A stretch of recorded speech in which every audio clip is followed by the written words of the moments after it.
I don't know. Where's our guest of honor at? Guys, okay, louder. Bill Moseley.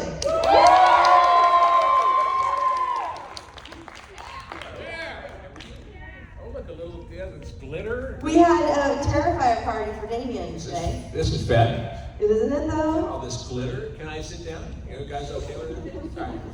God goodness. Ah, I know, it's like being in my living room. Well, it's a little bigger than my living room.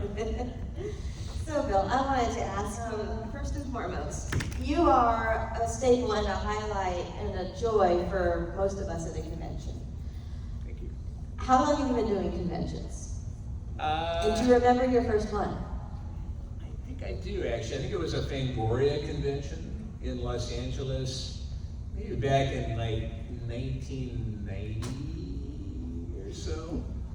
And I just thought it was absurd. I had been invited to, but I didn't really want to go to a convention. I thought, this is really stupid.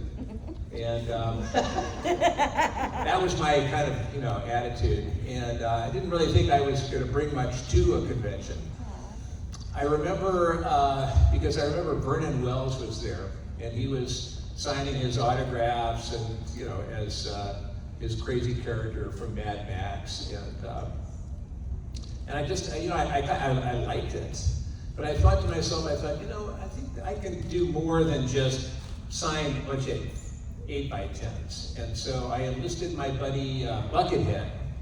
And and Buckethead and I, we formed a little band called Cornbugs. And the whole idea behind Cornbugs was to create cassette tapes that I could also sell at conventions, so that it wasn't just 8x10s, but there was something extra. And so that, thanks to conventions, that really was the birth of Cornbugs. Yeah. And so in those cassettes, I don't even know, I probably have one or two, in the stuck in the oil in my garage, but that kind of led to Cornbug CDs, and those of you lucky enough to remember CDs, remember those? But anyway, so we ended up putting out a bunch of CDs, which then led to a new band called Spider Mountain, which then led to working with Phil Anselmo of Pantera. We put out a CD called Bill and Phil, Songs of Darkness and Despair. A very cheerful, cheerful opus. But so thank you for the conventions. Now, I love conventions. I love horror fans, so thank you. I am one, so it feels like, hanging out with my people. And, the conventions have been really good. I've met young filmmakers at conventions who have gone on to become older filmmakers, and they've hired me from time to time, so that's good. It's really a lot of fun to hobnob with my fellow monsters. One of my favorite things to do was to get on the road with the late great Sid Haig, and come to these. Certainly came to this convention a bunch of times, and actually Sid and I travel all over the world, and really, it's a lot of fun. And last time I saw you, or maybe the time before last, you were still selling CDs at your table. Do you still do that? Because I don't think I saw some. I do, but they're gone. I mean, I think I have one Sold CD. out. One CD. Guys. Yeah. So thank you guys. Yeah. In the front row here. So next time you see him at the con, make sure you hit him on Friday and buy a CD. All right? Yeah, the CDs are good. With Cornbugs, it's very funny because there was never a second take, which you can tell in some of the songs. But actually, it sounds pretty good for all first takes. We kind of made them up on the spot, and we ended up with we put out 3 or 4 CDs and then a bunch of greatest hits or whatever. So, but I think we did about 50 or 60 songs. But we just made them up. Yeah. So that was a lot of fun, because I love working with Buckethead, the world's greatest guitar player.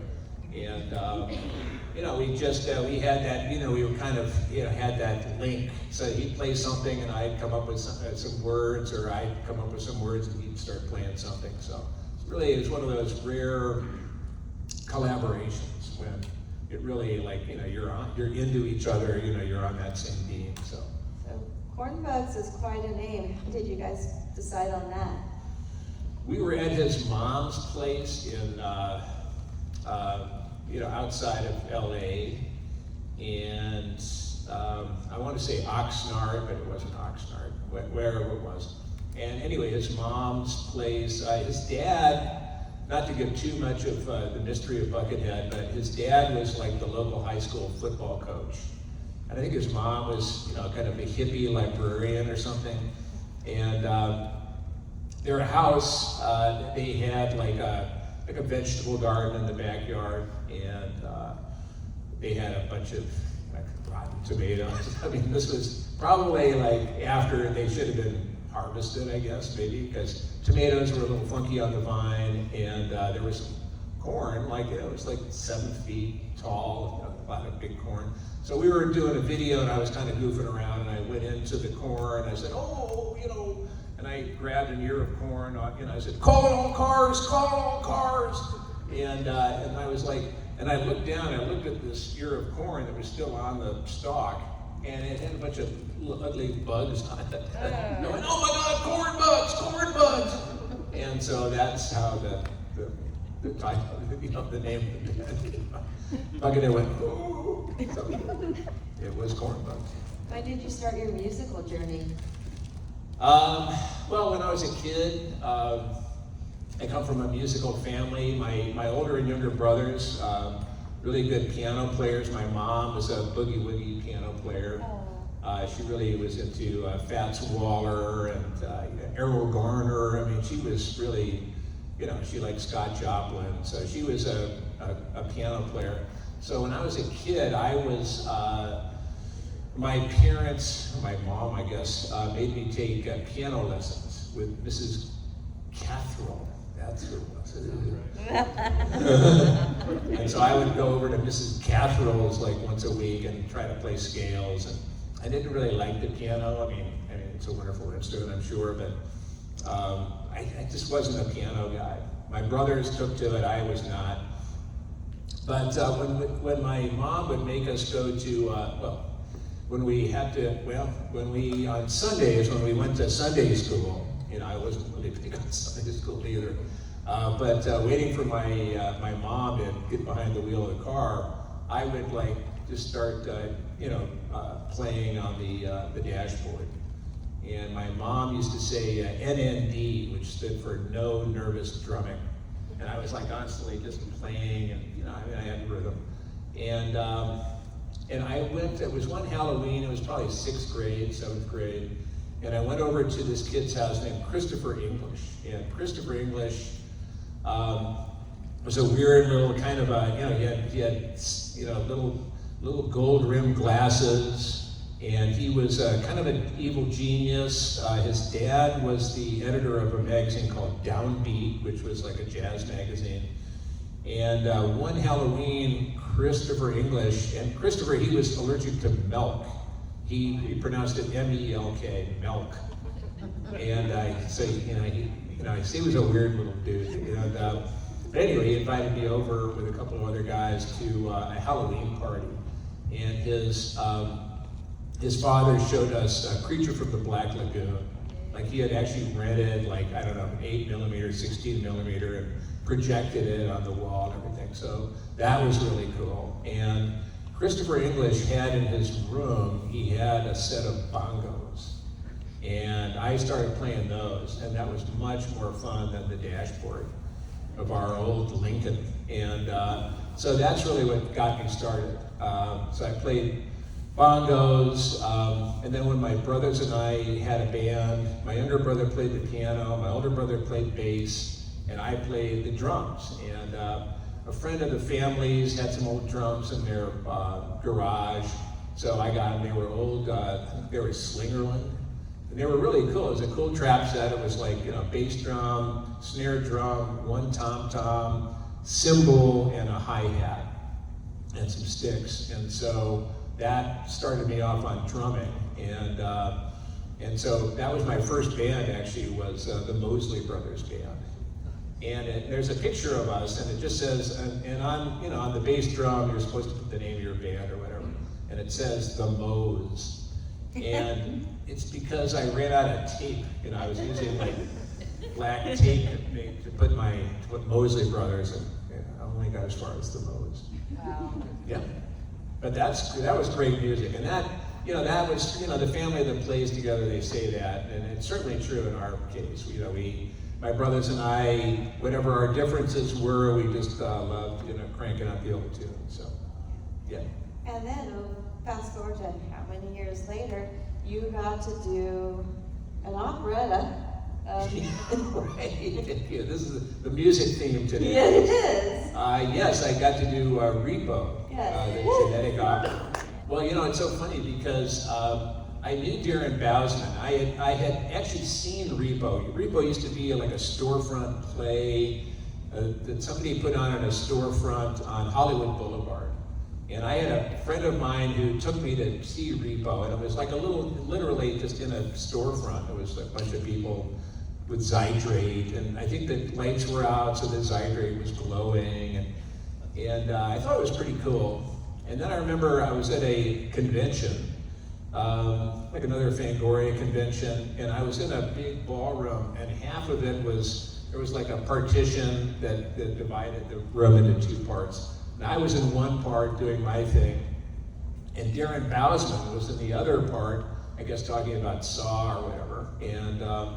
And I heard him like through the partition, I heard him talking about what sounded like Repo. And I was like, wow, wait a minute, I think I saw that. And I talked to him later in the day, and I said, I think I saw that play. It was really kind of cool. He goes, yeah, I really want to, make a movie of it. And I went, yeah, that's great, good luck. Anyway, like fast forward a couple months later, and I got a call from Darren, and he and Terrence Zdunich, who was one of the co-authors of Repo, wanted to meet me. So we met poolside at the Roosevelt Hotel in LA, which sounds very Hollywood. And I think I had given, at that show, I had given Darren Bousman some Cornbug CDs. And I do the vocals for the Cornbugs. And anyway, so he and Terrence were saying, well, we're going to do this musical called Repo, the Genetic Opera. And, we know you can kill, but can you sing? And I said, well, Darren, I gave you those Cornbug CDs. He said, yeah, but can you sing? Thanks. No, so I convinced him, actually then, I had to audition for Repo. And I remember going to Hijiki's studio in North Hollywood. Hijiki apparently was like the Prince of Japan or something, Prince like, when doves cry, Prince of Japan. And we were, they were holding auditions for Repo. And I remember, being a little nervous because, it's kind of scary. And I came into the studio, and there was kind of the control room, and you're looking down on the studio floor, and there's one of the Pussycat Dolls who is auditioning for a different part, I hope. And anyway, but she was singing, kicking up her legs. I mean, she was like Broadway, Vegas, and I was just thinking, I am fucked. No way I'm getting this one. But I take singing lessons, and I have for like the last 30 years. So for those of you, it's like a voice gym. That's the way I look at it. I always work out, keep my voice in shape. And so I had kind of worked on Night Surgeon, that song. And so I knew kind of dramatically, you start soft and then you kick it up toward the end. But I was still pretty nervous about it. And they said, okay, Bill, you're next, because then the Pussycat Doll exited. And, they didn't seem to be too particularly impressed. I'm thinking, oh my God, I thought she was awesome. And I said, okay, you're next. So, I got down to the floor of the studio and got my headphones, and I got this mic. Said, let's do a mic check. And I was like, testing, and I was like, oh my God. And I had these headphones on. I thought, God, I sound great. It's amazing. It must be this microphone. I mean, it was like an amazing microphone. And it just sounded so good. I just thought, oh my God, I love me. It was weird. Like I was just like, whoa, oh my God, it's like the magic microphone. And so they started playing the song, and I was singing along, and when I was finished, I remember looking up, and there's Joe Bishara, who did most of the music for Repo, and there's Darren, and there's Darren Smith, who's the co-writer with Terrence, and they're all up there looking down at me, down on the floor. And when I was finished, they all went like, they loved it, like through the window, like, yeah, baby, yeah.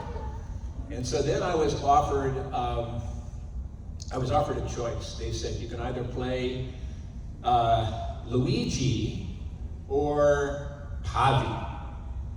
And because I had done a bunch of, Pavi is a makeup role, let's put it that way. And because I'd done a bunch of makeup stuff, I really came at it like, do I want to sit in the chair for an extra 3 hours getting made up as Pavi, or do I want to just be Luigi? Just, occasionally I do have some scars on my chest, but Luigi for the most part looked, kind of like me.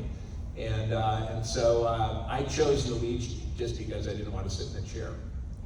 And I'm thinking, that was such a great choice, because I don't know if y'all have seen Repo the Genetic Opera, but Ogre from Skinny Puppy plays Pavi. He is so good that I can't even imagine playing Pavi.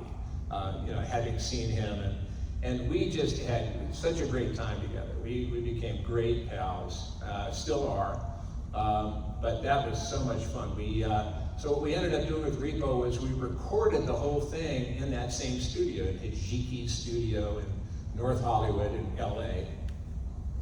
And then we shot the movie at a studio in Toronto, or as they say up there, Toronto. And I just didn't know how that was going to work out, because I was thinking, well, if I have certain emotion and with certain songs, is that going to set me so like I have to then play the character that way? I mean, how is that all going to work if I record it beforehand? But I just trusted Darren Bousman, who's a great director, and he knew the emotional tenor of every song and all that kind of stuff. So we recorded we did all the recording in North Hollywood, and then went up to Toronto and shot the actual movie. And it worked out great. The only thing I found out was that you don't lip sync, you sing along. So, in other words, you can't just go, because that's stupid. It's different because it's like, you can tell because the breathing is not right. Yes, absolutely. So we had a ball shooting it. I love Paris Hilton, by the way. And a lot of people, when Repo came out, a lot of people were saying, oh, Paris Hilton's in it. And I thought she did a great job. She was awesome. She really, and she had her time in the chair when her face falls off. I guess that's a spoiler alert. It's old enough now. If you haven't seen it by now, that's not our fault. Right out there and check it out. But she was awesome. I loved Paris in it. And, I really loved, and he's been here, I think, once or twice, R.I.P., Paul Sorvino. Yes, and he plays, Rocky Largo, my dad, Pavi's and my Aunt Paris's dad. And he was fantastic. He's an opera singer, and really was just so much fun. It was such an eclectic cast, but it was so much fun, and we all loved Darren. We loved working with Terrence and Darren, and Do you have any specific memories you want to share about working with Paul? With Paul, yes, I think it was the or last. Just hanging out with him, the last day we were shooting. I think Blind Mag had already been, skewered by a fence. I think we were just about. Spoiler alert! And we were just about done. And there was one more song to go, and we had worked really hard, long hours. Paul, was in his 70s, I think, and was really tired, really kind of, not quite burned out, but like you could just see there was very little left in the toothpaste tube. And yet we needed him to there was one final song that he had to do, or there was just one final scene that he had to deliver. And he just looked like, I think people were helping him, he just looked like he was done. And we really needed him to just do one more thing. And he was an old trooper, and somehow we just said, one more at Darren. I was saying, just one more, and Paul, I don't know where he found that energy, maybe in his big toe, but somehow he just he's a star. And he came up with this final burst of energy. And it was so exciting because, of course, he did a great job, but it was also exciting just knowing the situation and realizing that he found it and, gave it that last tiny bit of whatever he had left, and it was really awesome. It reminded me that, it just reminded me that, this acting is, it's not just physical energy, but it's like emotional energy. Just somehow love, something came out of him that was really inspiring. So I've kept that with me. That's great. Thank you. Big fan of Paul. So anyone who's worked with him I get to talk to, I always want stories. Yeah. All right. Any audience questions? Yes, sir. Is there any chance we're going to see you in the Texas Chainsaw video game? Don't know. And I'm not being coy. I really don't know. They seem to be, moving along. I don't know. The one thing I heard was that Ed Neal is going to be a part of it, and that was very exciting to hear. Because I think all I kept hearing was, Kane Hodder and Scout and Sean Whalen. I'm just thinking, these, where is because there's Ed, when is his phone going to ring? So I was very happy to hear that he's going to be a part of it. Yes. What was your favorite out of the 3 Firefly movies? Like the making of and then the final product? What was my favorite of those 3 movies? Yeah, the favorite one to make, and then favorite final product. I like them all, and again, not to be coy, but I like them all for different reasons. It's kind of like saying, which is your favorite child? God knows we have one. But don't tell the other one. Don't tell the others. House of a Thousand Corpses I love because I got hired by Rob, and it was just out of the blue, and I never auditioned for it. And because Rob was a big Chop Top fan from Chainsaw 2. So, and I loved working with Karen Black. I loved working with Dennis Fimple. I just loved it. And certainly, I didn't really work with Sid that much because Sid is kind of at the beginning, at the end. He's not really, he doesn't have as big a part in House of a Thousand Corpses. And then Devil's Rejects, of course, it was Sid and me and Sherry. That's when we really got rolling. And I think of House of a Thousand Corpses in terms of the character is kind of like, you're going to the dealership, you're going to buy a car, you're kind of looking at a car and maybe see one you like, you're kicking the tires, and then Devil's Rejects is like, now you bought the car and now you're taking it out for a spin. That's the way I looked at Otis.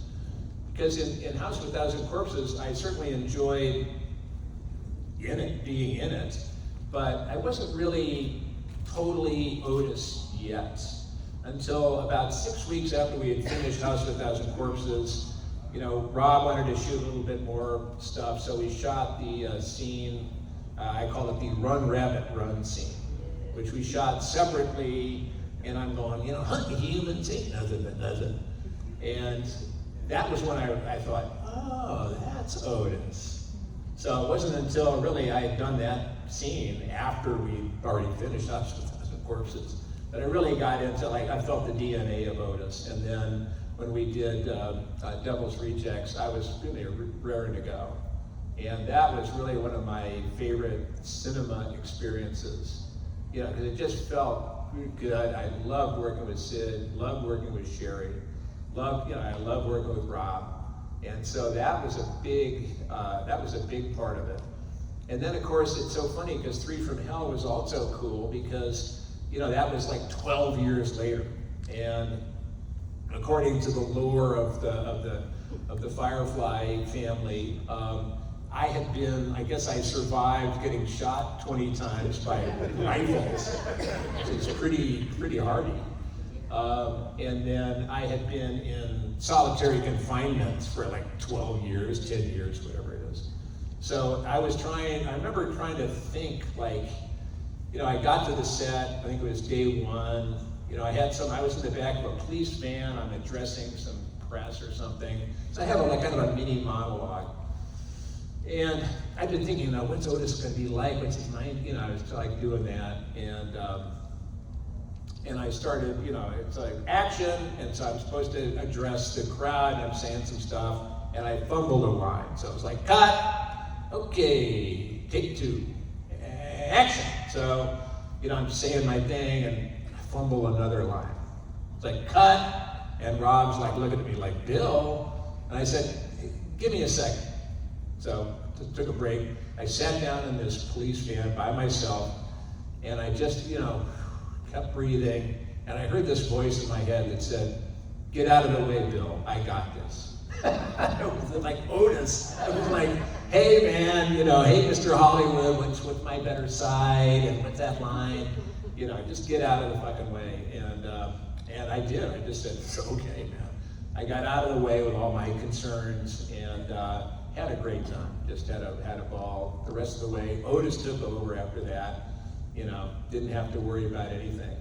What was fun about 3 from Hell 2 is that there's a scene in it, again, spoiler alert, where I'm out in the woods, you know, Foxy, Richard Brake is in the woods, and a couple of, you know, bounty hunters come up. Bill Oberst Jr. and this other chick, and you know, I get to why I'm calling her a chick. And then, you know, and they're like sweating Richard Brake, who goes into this weird sex, you know, improv, which was like bizarre and wonderful. And Bill Oberst Jr. is going, what the fuck? And all of a sudden his head explodes because, you know, and Otis walks up and he's shot Bill in the head, dispatched with. And then I'm menacing this, you know, the surviving woman, and well, it turns out, and then I threaten her, and then I end up cutting her face off, killing her. I mean, I don't know which came first. But anyway, that was my wife, by the way, in real life. So it was so much fun working with her. She was actually very much of a trooper because she ended up, you know, when we shoot Bill, you know, and his head explodes, she gets a bunch of, you know, not only blood on her face, but she also gets a bunch of brains and skull. And if you'd watched the scene, you know, the camera's right here. Lucinda is my wife, Lucinda Jenny, from Thinner and Mothman Prophecies and Rain Man and, you know, Thelma and Louise. Anyway, she's right here, and the camera's right here, and the special effects makeup guys are right here. And she knows that when they say action, you know, she is going to get, like, there's going to be this shot, and all this stuff is going to go in her eye. You know, it's like banana, and whatever they made that like looked like brains and blood and everything. And she was very cool because they could only do it once. And so she had to sit there and not anticipate and just, you know, let them shoot this stuff into her face. And I was very proud of her because she did a really good job. But, so anyway, I mean, I remember when Rob actually called up and said, okay, because when he said he was going to do another Firefly movie, I said, well, hey, that's great. And, you know, we chatted, and I said, oh, by the way, you know, if you could, you know, maybe you could give my wife a little part, or, you know, just something. And I said it in a way that, you know, if he didn't, I wouldn't be disappointed. But, and I said, yeah, that'd be kind of cool. And anyway, months went by, and he called me up and said, oh, I'm done with the script. And I said, oh, that's awesome. He goes, yeah, and, you know, there's a part for your wife in it. And I went, oh, and that's great. He goes, well, here's the good news. I said, yeah. He goes, you get to kill her. And I was like, no! So So much fun. She had less fun than I did, but it was fun, working with the family. Well, your wife is she's a pro. I mean, Yeah, she is. big theater fan over here. Yes. Love it, love it. And so she's super talented in her own right. Yes, so she is. It's not She's like a real actor in the family. it's not like she's just someone from off the street. No, So no yeah, way. she has the chops. Yeah, she does. So, any other questions over here in the front? Did we miss out on any good Chop Top moments in All American Massacre? Not really. All American Massacre was supposed to originally be like a 10-minute short, so that Toby Hooper's son, William, aka Tony Hooper, could demonstrate his computer graphic skills. And he had just come up with this, this little literally a 10-minute scenario. And it was supposed to, it starts out with Chop Top, who's been in a mental penitentiary for 10 years or 20 years, whatever it's been. And it's kind of like there's a Geraldo Rivera like camera crew who comes to the prison, who they get Chop Top out of his, Chop Top is now called Bloody Bobby, by the way, and they get him out of his cell and interview him, like what was it like, and so then as they're interviewing him, there's a flashback to before Chainsaw. So this is when Chop Top and the Hitchhiker were twin brothers before Chop Top has gone off to Vietnam, which is where he got, the plate in his head, he got the wounded and everything. And so it's kind of like, it's thinking forward, but then flashing back and all this stuff. So it's very cool. And again, that's the original premise, was that this was going to be just a little, short that showed Tony's skills, and they were quite amazing. And then it just got bigger, lots of different, story additions. I do remember that Leatherface was played by Buckethead, because Buckethead's a big Chop Top fan, like Rob Zombie, and they gave Buckethead a fat suit. So this Buckethead is like very tall and skinny, and so he's wearing this fat suit, and he's got Leatherface's mask on and everything. So it was quite a fun show.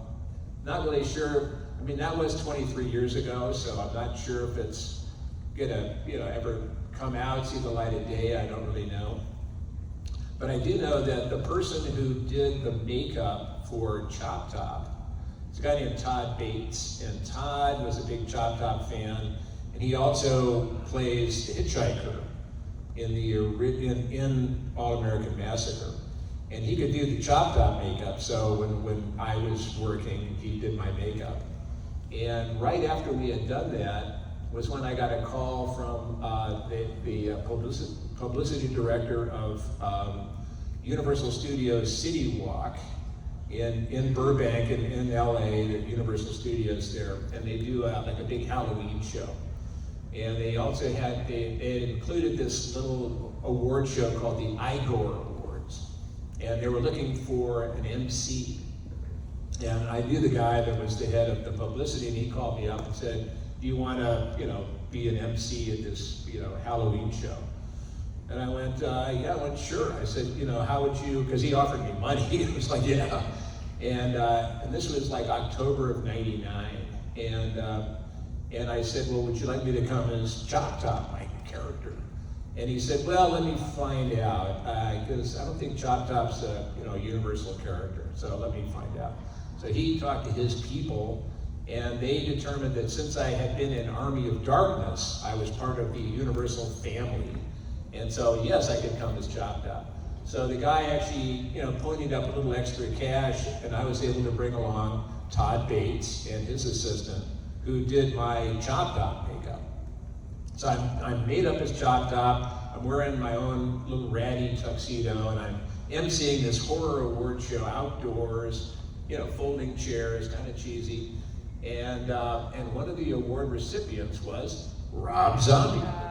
And my older daughter at the time was about 12 or 13, And she and her little buddy were like Hellbilly Deluxe fans, and so they wanted to come and see Rob Zombie. And I didn't really know Rob, very well at that point, in terms of his music and everything.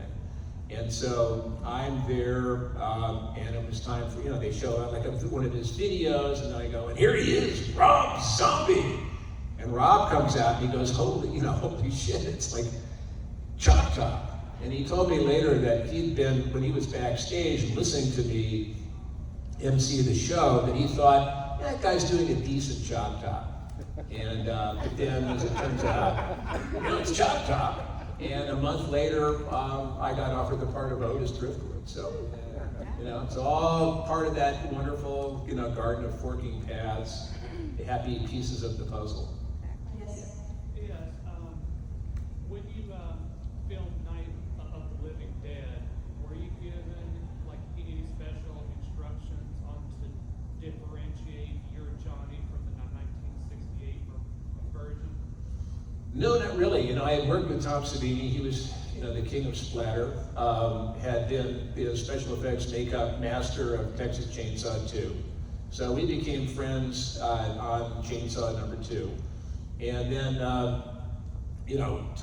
months later, whatever it was, a year or two, I don't know what it was. But anyway, Tom got the job of directing the remake of Night of the Living Dead, and he called me up and said, I'm going to send you a script, and you read the script and pick any character you want.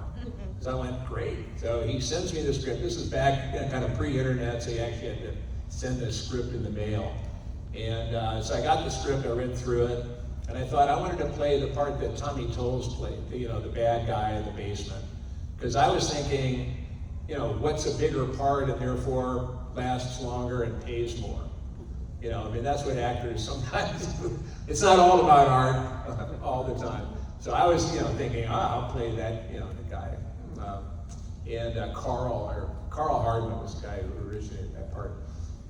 And so I called up Tom Savini. I said, this is a great script, and I want to play the guy in the basement. And he goes, yeah, just pick any part, just make sure it's Johnny. I'm thinking, well, when I see Johnny in like page 2, Johnny's already dead. So I was like, oh.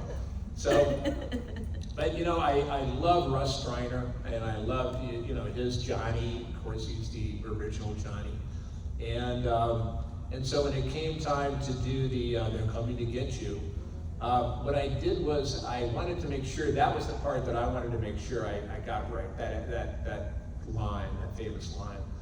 So I rented a movie, I rented some Boris Karloff movies, and really just paid attention to Boris Karloff, and really practiced it, so I was able to get Now Coming to Get You, Barbara. And then when we actually shot the movie, I say that when we're getting out of the car in the cemetery at the very beginning. And then we have a long walk from the car to our mother's grave. And so I improvised a second line, which was, they're horny, Barbara. They've been dead a long time. Summertime. So, it was, so I don't know if that answers your question, but it was, yeah. So, with Buckethead working with Primus in the past, and Primus using Dog Wolf Hunt line, and Jerry was a race car driver, would you ever work with any iterations of Les Claypool? No, but I met Les at Rob Zombie's, one of his birthday parties. And I was introduced, hey, this is Les Claypool. I went, hey, how's it going? I said, hey, man, where are those royalties? And he went, and that was it. So I mean, we're fans, but I'm just, that was as far as it got. I wanted to know, what was it like to work with Sid Haig, not only on a professional level, but on a personal level? We had a ball. We had a ball that we were working together. We had fun working together. We had fun traveling to conventions. Yeah, he was a great guy. Really, yeah, always, had breakfast together. So, yeah, I mean, it was all very positive. We traveled to, France together, Germany, all over the place. So, Sid was a really good guy. He was a very smart man, obviously very generous, and just a heck of a guy.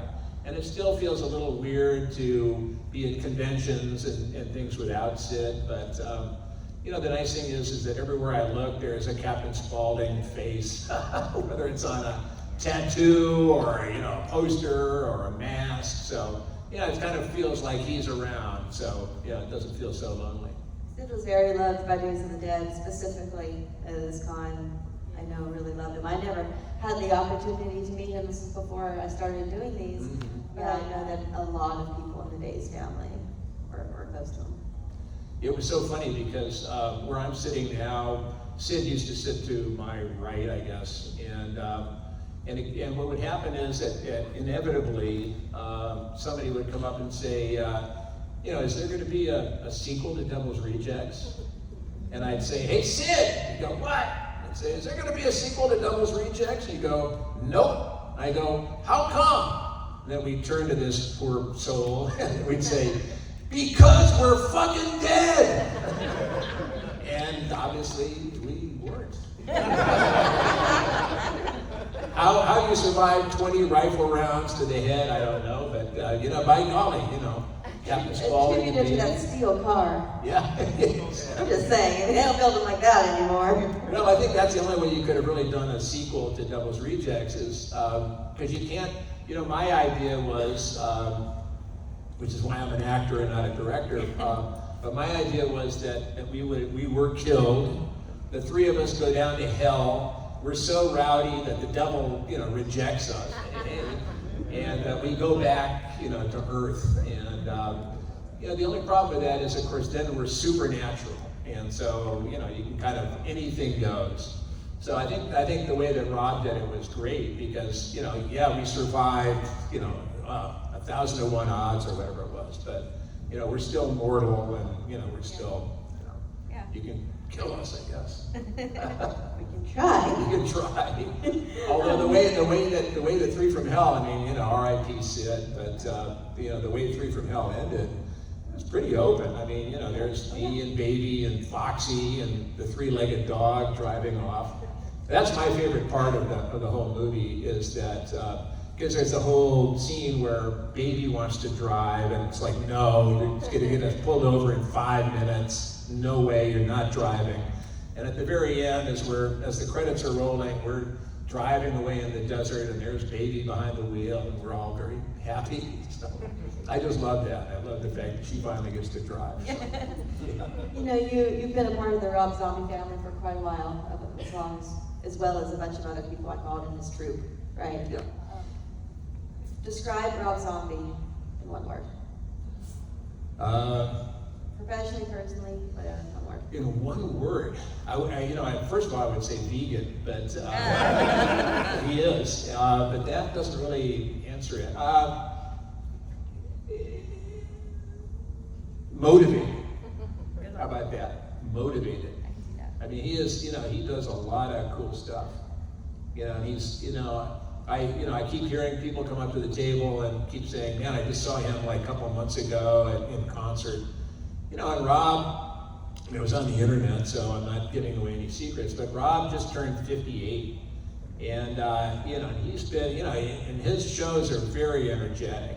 He is kicking his legs up and jumping and screaming and singing and doing all this crazy stuff. And, so maybe vegan, something that those of us who aren't vegan, maybe we should revisit that concept or something, because he's a ball of energy.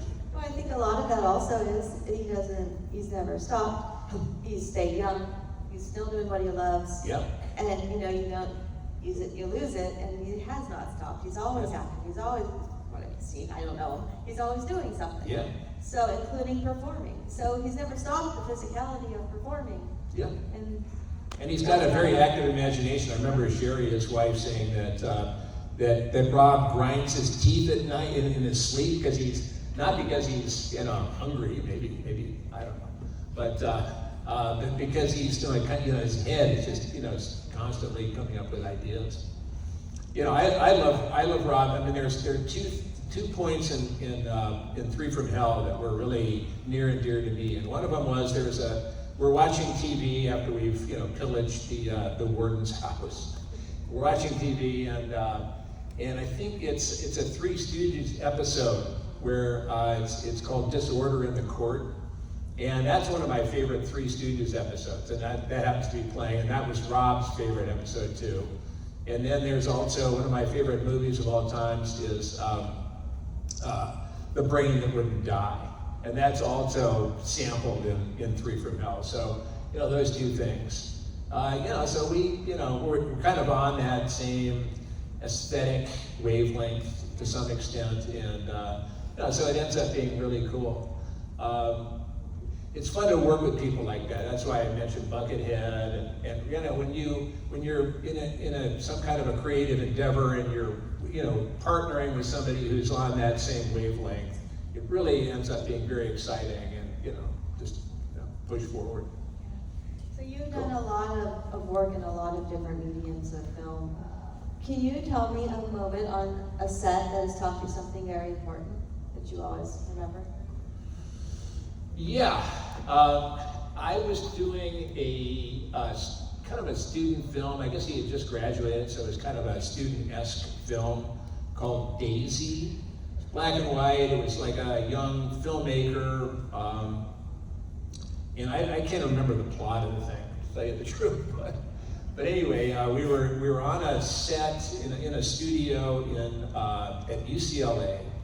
This was 25 years ago at least, and there was the set was and this was a studio with it was like a 3-story ceiling, and above that ran right just below the ceiling was a catwalk, and I was on a set.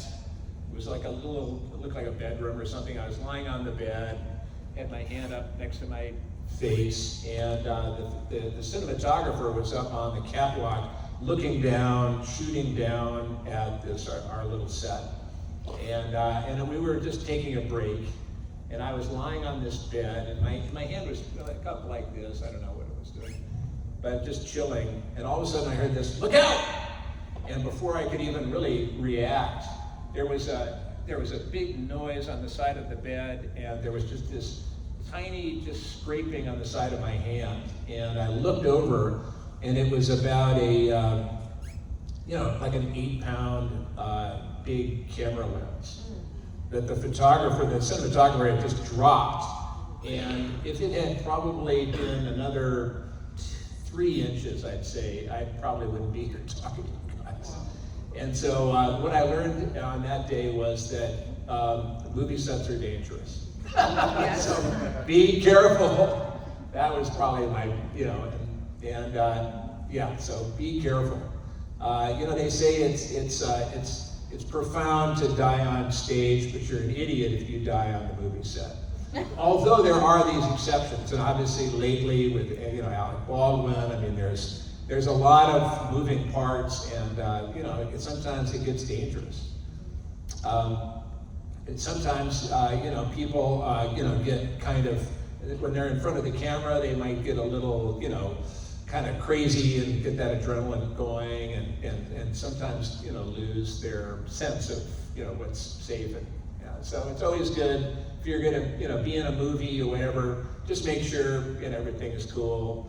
Because maybe somebody's not is not as concerned about your health and safety as you should be. So. That sounds like a public service announcement. Be careful, kids. It taught you something important. Yeah, it sure did. I'm still here, so Stay that's alive? good. Yeah, stay alive. Okay. So to piggyback off that, you've had such a cool and crazy career full of work. It's not necessarily dangerous, but what was like the weirdest set experience? Like that one that made you think, what the hell did I get into, There have been so many. I will tell you that one of the most difficult was doing the Kahiki Palms Motel scene with Priscilla Barnes.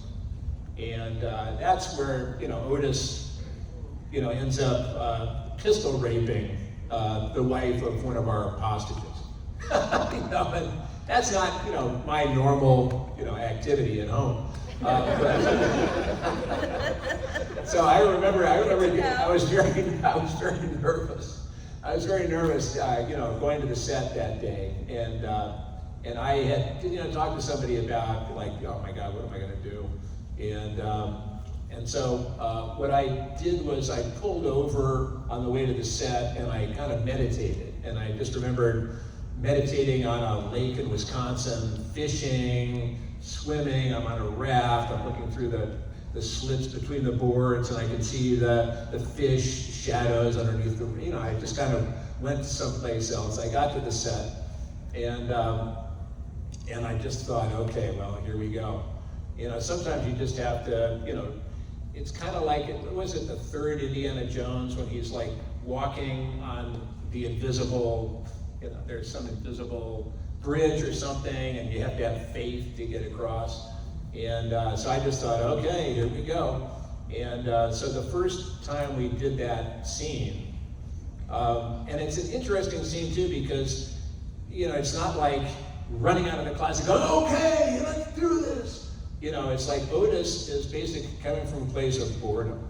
We've been waiting for Captain Spaulding. There's whoever it was, Buck Owens on TV behind us, and like, oh, geez, it's hot. It's a heat bombs. There's no air conditioning in there. And it's finally like, okay, Mom, take it off. What? And so it has to start that way. And I went ahead and we went through that scene, and it was really, boy, it was crazy. And I went ahead and did it. I just was through it. Priscilla Barnes was into it. The whole scene was very charged, and we got through it. Rob says cut, and I remember walking off the set, and there were a bunch of people in what we call Video Village sitting there watching the monitors, and some of the women I remember were kind of just like bummed out. It was really just scary for them. And I felt like my gut was, it was tough, it was tight, the whole thing was, effective. And I remember walking over to Rob, and I just said, oh man, I just feel, feel bad. And it's so funny, because I think about that, and I think you could have, it had been me, I would have gone like, oh man, I know, I feel you, buddy, good job. Or, you could have just said, like my dad, the Marine, would have gone, suck it up, get back in there. And instead, Rob looked at me and said, art is not safe. And it was such a cool moment, because it was like, it cut through all of my stuff, and it just was like, wow. I think maybe up to that point I had thought art is safe. Maybe I was thinking about like the little velvet drawings with the kids with the big eyes at the end of the supermarket, checkout stand. But art is not safe. That is the whole point of art. Art is supposed to shake up, society. And in that moment, I just thought, wow, that's fucking cool. Because it also told me we weren't just making a sequel, we were making art, something special. And it's so funny, because then it was like time to go back and do this second take. We ended up doing about 20 takes of that scene. Because, not because there's so many different camera angles. Like there's my close-up, so that's the camera behind Priscilla on my face. There's her close-up, camera behind me on her. Then there's what is called the two shot. So there's a camera with the two of us. There's a master shot, which is all of us together. There's even a shot from the ceiling looking down. So, and each one of those shots has a bunch of different takes. So I think we ended up doing that about 20 times. Each time it was different. Each time it was cool. And I remember Priscilla, it was really a compliment. She said that was the greatest, scene that she'd ever done, on stage or in the movies or on TV. So it really was cool, but it taught me an awful lot. It was strange and it was tough, but here we are. To wrap it up, I have one final question for you. Okay. And that is, again, you've done a lot in the industry. Is there something in the industry that you haven't done yet that you would like to tackle? I read a couple of years ago that Guillermo del Toro was thinking of doing an H.P. Lovecraft story called At the Mountains of Madness. It's one of my favorite H.P. Lovecraft stories. And he was going to do it. It's set in the Antarctic in probably in the 20s or 30s. He was going to do it as a period piece, so staying true to the time. And James Cameron was going to produce it. And I just thought, oh my God. I just thought, I don't care if I would play a sled dog just to be a part of that. And I was really excited. I know Guillermo. Oh man, I really would have done anything. And then because of, there was an Alien, the movie Aliens, there was the movie Prometheus. And somehow Guillermo thought that was a little too close to what he had in mind for At the Mountains of Madness, so he never did it. But that would have been a dream project. Well, never say never. Never say Maybe never. one day. Still here. Exactly. Hey, Guillermo. Even if he doesn't do it, maybe one day it could be done. It's possible. Right? It's very cool. Thank cool you, Bill. story anyway, though. Thank Yeah. you so much. All right. Everyone give it up.